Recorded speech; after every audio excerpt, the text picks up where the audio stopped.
নমস্কার বন্ধুরা, আমার এই চ্যানেলে নতুন আরেকটি ভিডিওতে তোমাদের সবাইকে স্বাগত। তো আমি আজকে তোমাদেরকে করে দেখাবো মাটন চপ। তার জন্য আমি এখানে মাংসর টুকরোগুলোকে খুব ছোট ছোট টুকরো করে কেটে নিয়েছি। আর এখানে নিয়েছি পেঁয়াজ কুচো করে।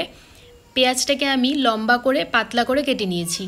তারপর কড়াই বসিয়ে দিয়েছি, কড়াইতে দিয়ে দিলাম সর্ষের তেল।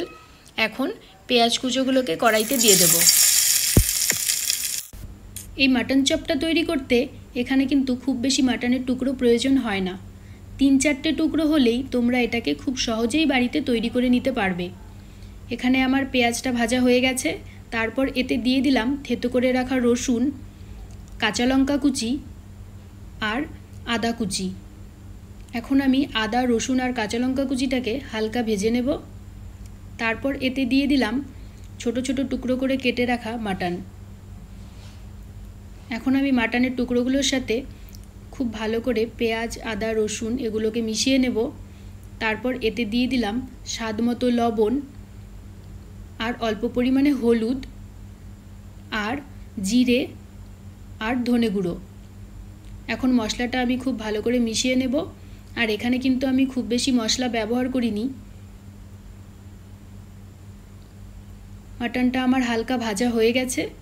এখন এতে আমি সেদ্ধ করে রাখা আলু গ্রেট করে দিয়ে দিলাম। আলুটা আমি আগেই সেদ্ধ করে রেখেছিলাম। এখন আমি মাটনের সাথে আলুগুলোকেও খুব ভালো করে ভেজে নেব।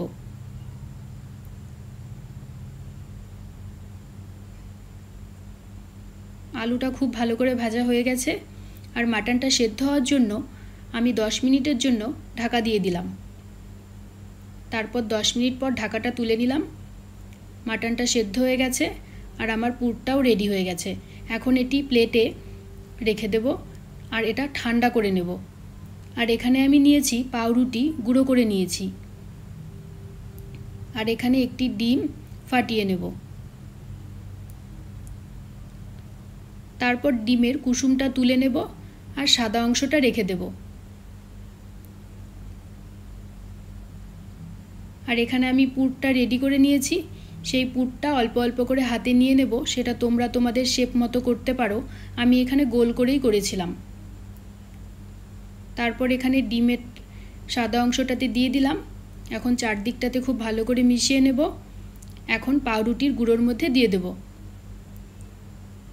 এখানে কিন্তু আমি ডবল কোট করে দিয়েছিলাম। ডবল কোট করে দিলে খেতে ওপরটা বেশ মচমচে হয়। তারপর আবারও আমি ডিমের সাদা অংশটাতে দিয়ে দিলাম। এখন আমি খুব ভালো করে মিশিয়ে নেব। তারপর আবারও পাউরুটির গুঁড়োতে এটাকে ভালো করে মিশিয়ে নেব।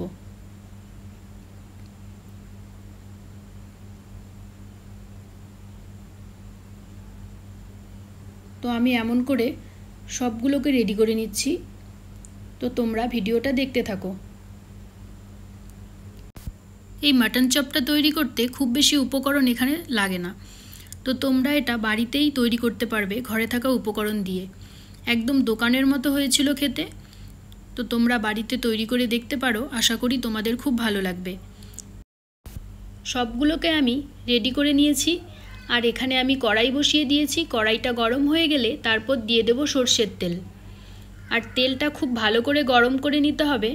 তারপর এক এক করে সবগুলোকে দিয়ে দিলাম। আর চপ কিন্তু সর্ষের তেলে ভাজলেই বেশি ভালো হয় খেতে। আর তারপর গ্যাসের আঁচটা একদম কমিয়ে দিতে হবে। এখানে যেহেতু পাউরুটির গুঁড়ো দিয়ে করা, তাই পাউরুটির গুঁড়ো কিন্তু খুব তাড়াতাড়ি পুড়ে যায়। তার জন্য আঁচটা একদম কমিয়ে দিতে হবে। আর একটু পর পর এদিক ওদিক উল্টে দিতে হবে। তারপর খুব ভালো করে চারদিকটা ভেজে নিয়ে নামিয়ে নেব। আর এই চপটা কিন্তু সসের থেকে পেঁয়াজ, কাঁচা লঙ্কা এসব দিয়ে খেতে বেশি ভালো লাগে। তো তোমাদের যদি ভিডিওটা ভালো লেগে থাকে লাইক, কমেন্ট আর শেয়ার করে দিও। তো আজকের মতো টাটা, দেখা হবে নেক্সট ব্লগে।